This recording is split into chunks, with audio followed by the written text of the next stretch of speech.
Welcome back to a new session of human health and disease. Now here we are going across the next infectious disease, and let's go to the title of the next infectious disease. Next infectious disease is amoebiasis.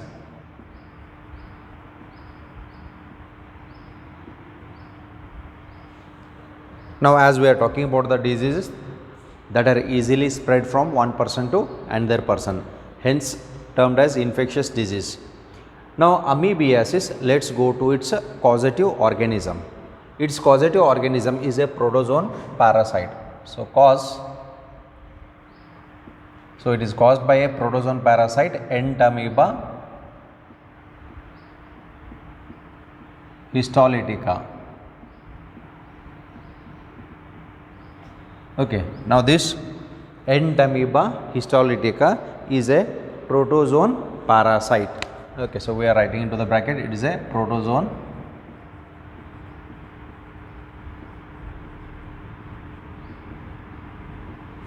parasite. Okay, so that belongs to kingdom Protista. Now this Entamoeba histolytica, it's a causative organism that causes the disease termed as amoebiasis. Okay, then what is the mode of transmission and what are its symptoms? So let's look at the mode of transmission. So how this is transmitted from one person to another.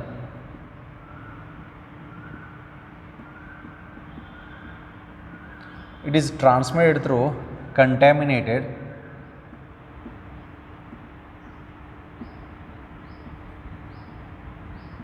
food and water.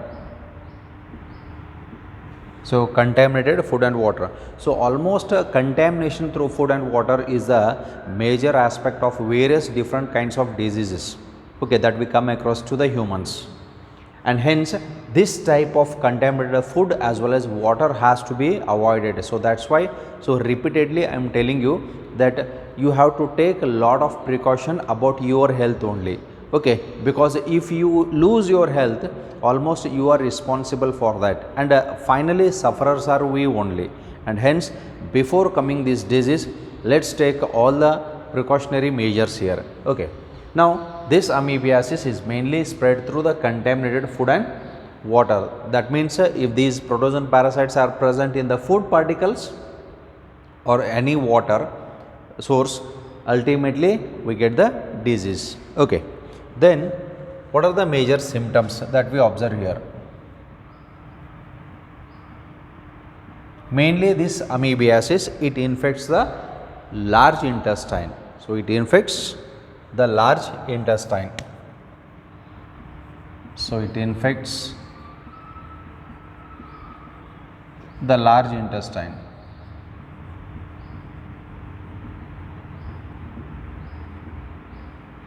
And here we observe certain symptoms. Okay, the symptoms that we observe here is constipation, abdominal pain,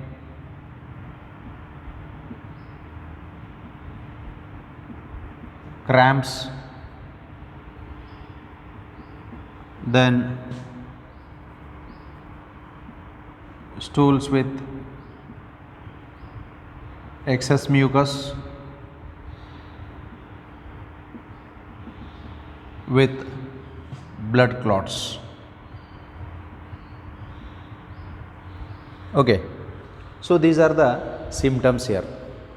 The major symptom here is loose motion, where we also call it as diarrhea or dysentery, and based on the symptom, the title amoebiasis, we call it by another name, and the other name for the amoebiasis, this is also said to be amoebic dysentery.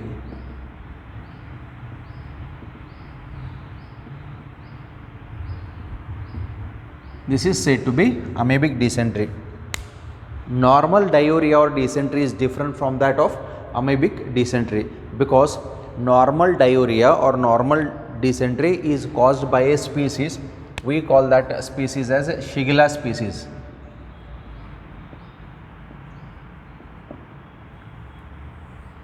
Normal dysentery is through Shigella species. Okay. Then this amoebiasis is quite harmful while compared to the normal diuric condition, because it is mainly caused by the protozoan parasite and amoeba histolytica. As it is going to infect the large intestine, initially there will be abdominal pain, then abdominal cramps will be there. Cramps ಅಂತಾರ ಹೊಟ್ಟೆ ಮುರಿಯೋದು, ಆಮೇಲೆ ಹೊಟ್ಟೆ ನೋಸೋದು, ಆಮೇಲೆ ಹೊಟ್ಟೆ ಮುರಿಯೋದು ಅಂತ ಕರಿತೀವಿ. Abdominal cramps will be there. Constipation, involuntary bowel movements in the large intestine. Okay. Then stools with excess mucosa. Stools refers to the fecal matter, undigested food refers to stools in medical terminology with excess mucosa, that is, it is fluidic in nature, and this will be along with the blood clots, because as the infection is more in case of the large intestine, there might be a release of the blood clots also. Okay, so which represents the severe condition of this. Okay, then mainly here there are certain vectors which are involved in transferring this, and the major vector that we come across here is houseflies. Now contaminated food and water, it is through the vectors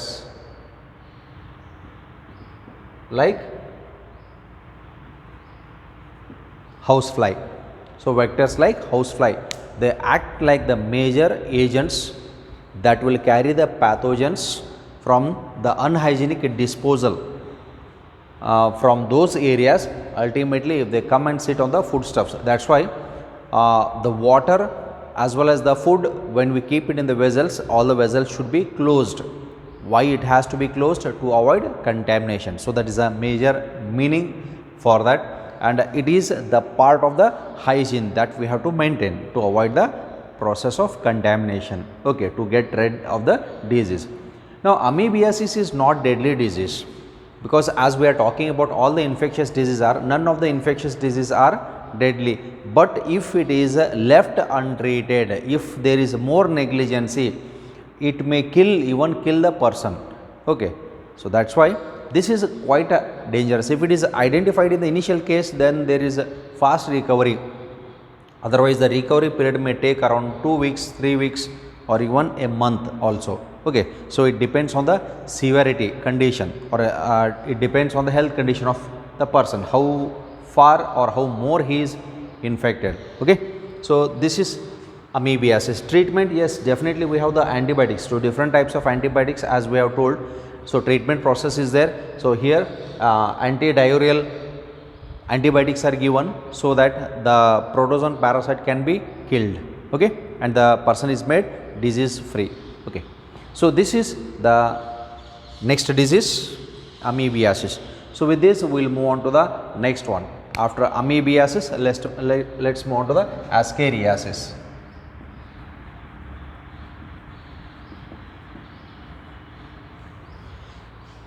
This ascariasis is one more disease that is mainly caused by a helminthic worm.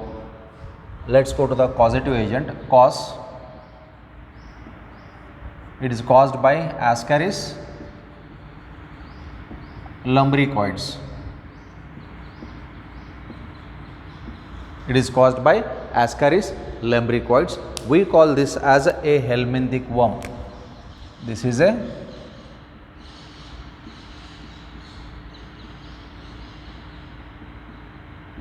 helminthic worm. Roundworms are commonly called as helminthic worm, and this Ascaris lumbricoides, this is commonly called as a roundworm.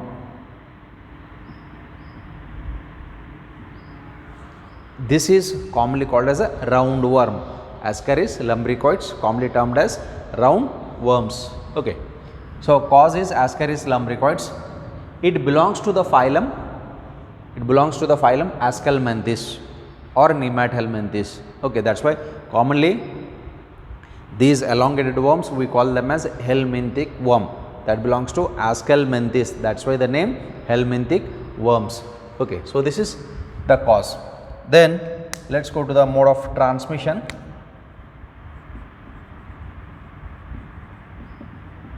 How it is transmitted from one person to another person.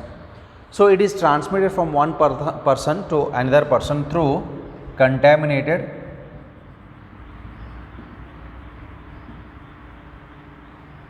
food, water, vegetables,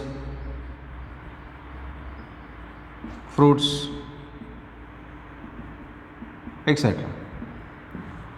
So mainly it is contaminated or it is spread through these foodstuffs, mainly contaminated food. If the eggs of this helminthic worm are there, because the normal symptoms that we see here is diarrheal part, where this roundworm release eggs as it is going to block the intestinal passage. In the intestine it will be there. ಇವಕ್ಕೆ ನಾವು ಜಂತುಗಳು ಅಂತ ಕರಿತೀವಿ. Usually ಸಣ್ಣ ಮಕ್ಕಳ ಒಳಗಡೆ ಜಾಸ್ತಿ ಆಗ್ತಾ ಇರ್ತಾವೆ. Reason for this for the ascaris is because if the small childrens if they eat the food stuffs which is not hygienic, or if they eat some utensils, toys which is fallen on the ground, so generally they have the habit of biting or taking into their mouth.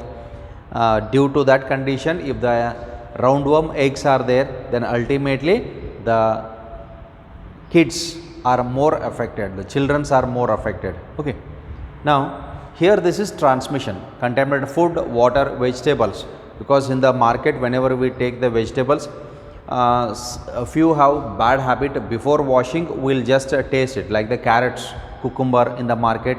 Before buying it, if it looks very attractive, we'll take that and we'll just wipe with our hand. So if you wipe with your hand, you cannot remove the microscopic organisms there. So it has to be washed properly, it has to be cooked properly. So even though if the microbes are there, it will be killed. Okay, so through the vegetables also, through the fruits also, means unwashed, unhygienic practice.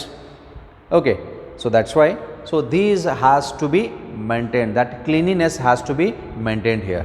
Okay, so this is the mode of transmission. So let's go to the symptoms.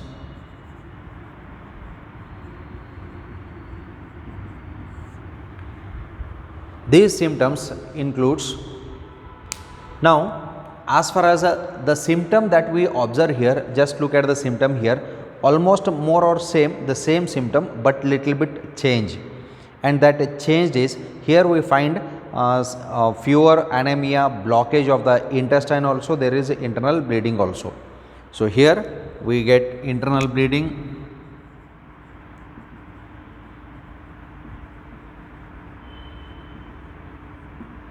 muscular pain,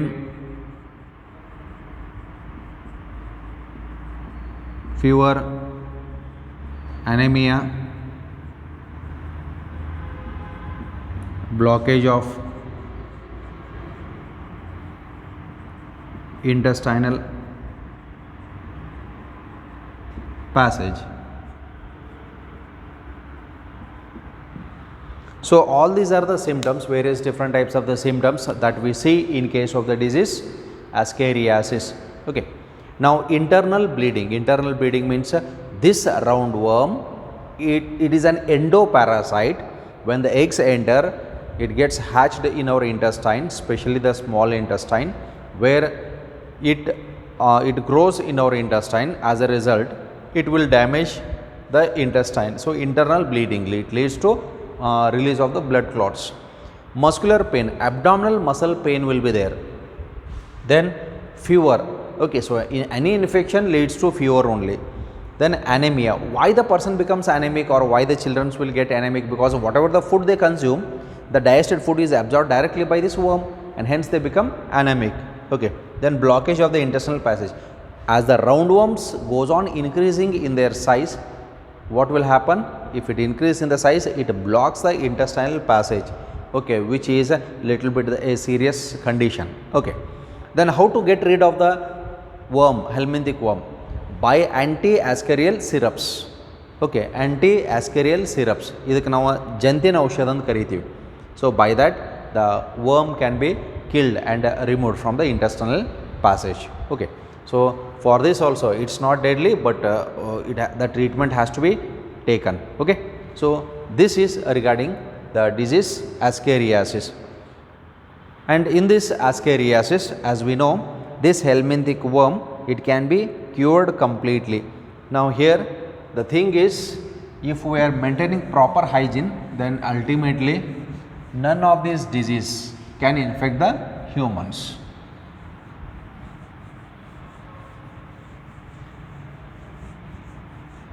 Okay, the next disease, now we are moving on to filariasis.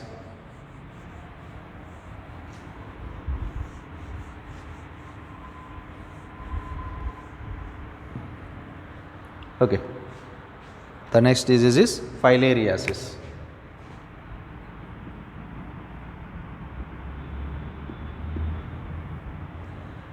Now in the disease filariasis, based on the symptom, it has got another name because there is a swelling up of the leg more.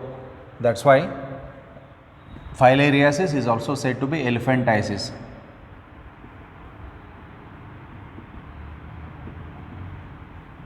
Okay, let's go to the cause. Now it is caused by again the helminthic worm, where we call it as a Wucheria bancrofti.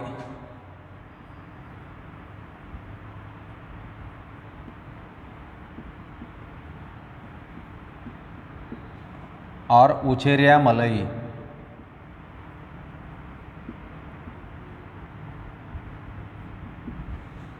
So these are the helminthic worm only. Again it belongs to Ascalmanthus. It is a helminthic worm.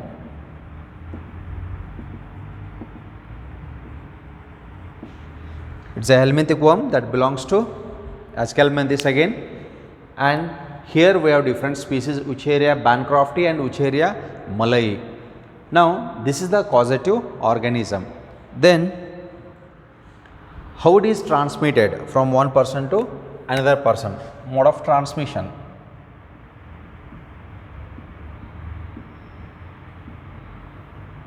In the mode of transmission, it is transmitted through the bite of the mosquito, and specially the name of the mosquito is Culex mosquito.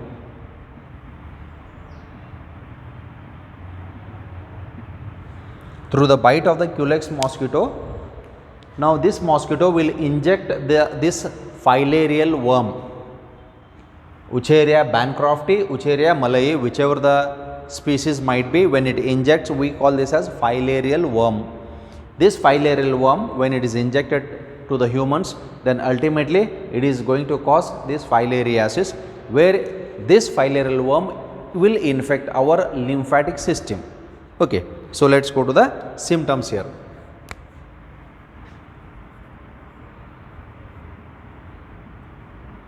In the symptoms, it infects the lymphatic system.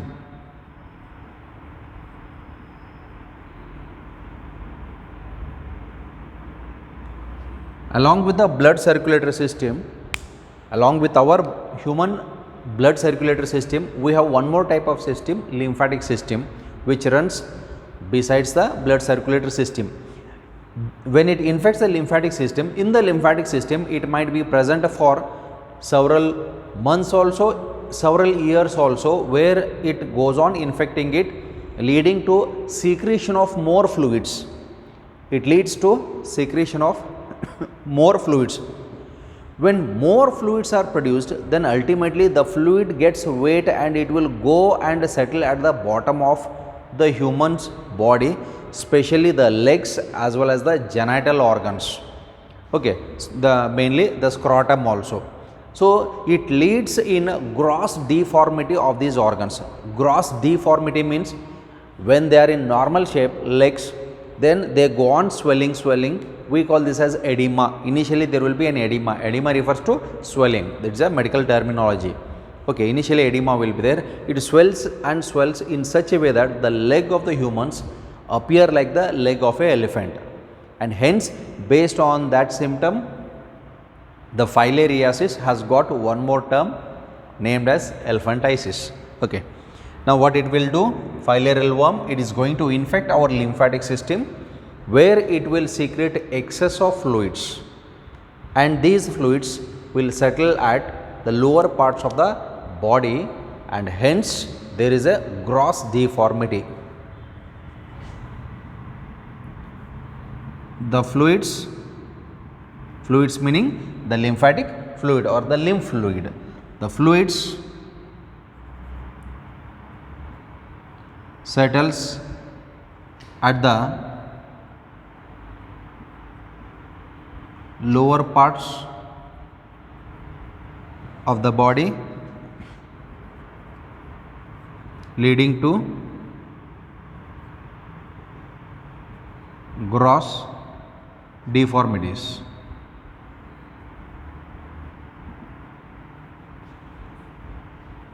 Of legs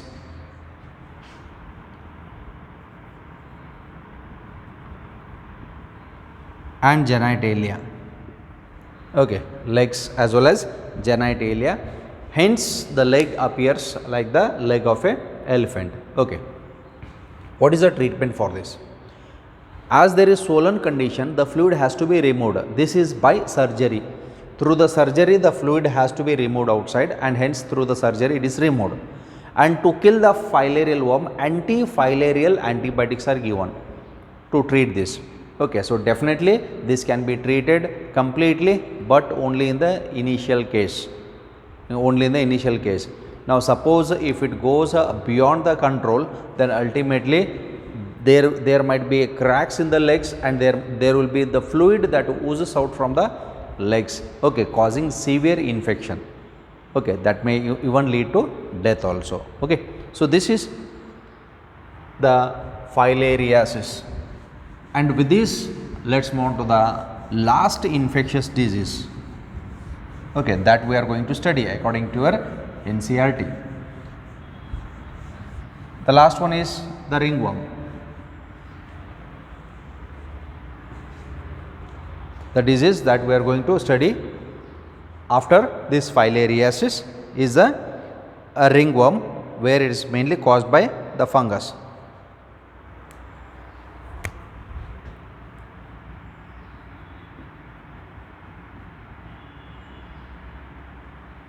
Ringworm it is caused by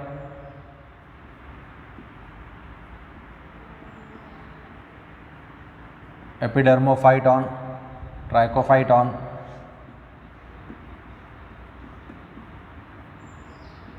microsporum.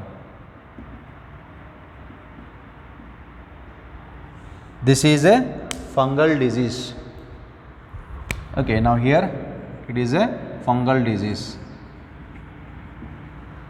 So all these are various different types of fungi that will cause the ringworm disease. So cause epidermophyton, trichophyton, microsporum. So here we are having different species of the fungi which causes the ringworm disease. Okay, now how it is spread from one person to another person. So let's go to the transmission.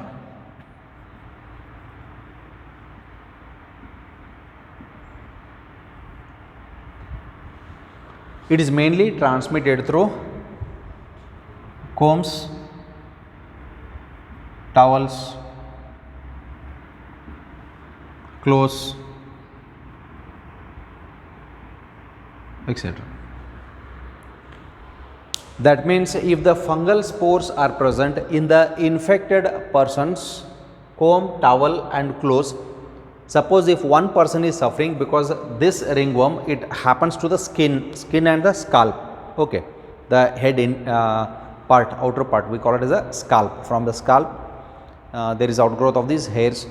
Now this will, as it is going to infect the skin, as there is appearance of red color patches and some lesions will be there, the fungal spores will be infecting here, and especially moisture will help the growth of the fungus. As I told you, moisture is more available in the rainy season. Not only in the rainy season, even in the summer season also, if there is a lot of sweating, if the fungal spores are there, then ultimately this fungus can grow like anything. So if the person is infected with this, suppose if we are using the utensils of that person, like that of the combs, okay, usually some will be having that bad habit of asking the comb to others and combing their hairs. That means if that person is infected, then ultimately those spores are even transferred to you. You will get the ringworm disease. And even towels, sharing up of the same towels in your rooms.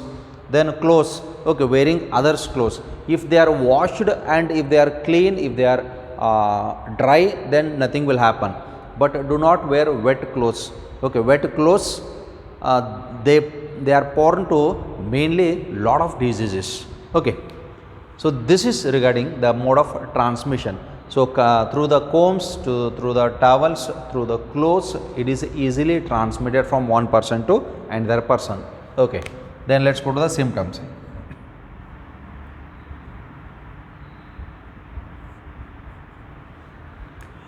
Now, this elephantiasis, it infects the interior part. We can call it as an endoparasite. Similarly, this ringworm, it does not enter inside the body, but mainly it will infect the upper body part. Okay. Now, what will happen here is there is appearance of dry scaly lesions. Okay. So there is appearance of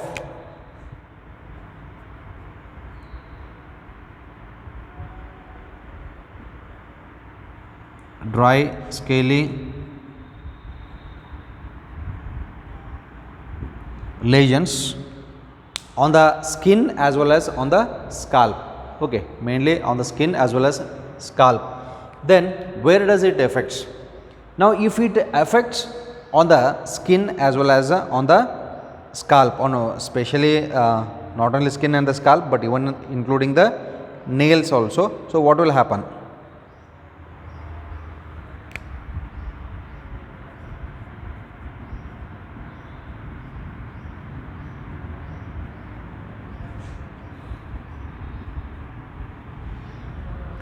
Okay, initially they will be dry, later on it gets filled with the fluids where we call them as lesions, and these are fluids. Suppose if the fluid is releasing, if this comes in contact with this hand, then ultimately it will be transferred here. Okay, now here almost a reddish color patches will appear. Okay, so appearance of a dry scaly lesions on the skin, scalp, head part, and even for the nails also fungal infection will be there. Okay, then not only here but even in the groins also. Okay, groins in between the toes also. Okay, groin refers to the gap between the two legs. So in that groins also the moisture helps to grow the fungus. So it may infect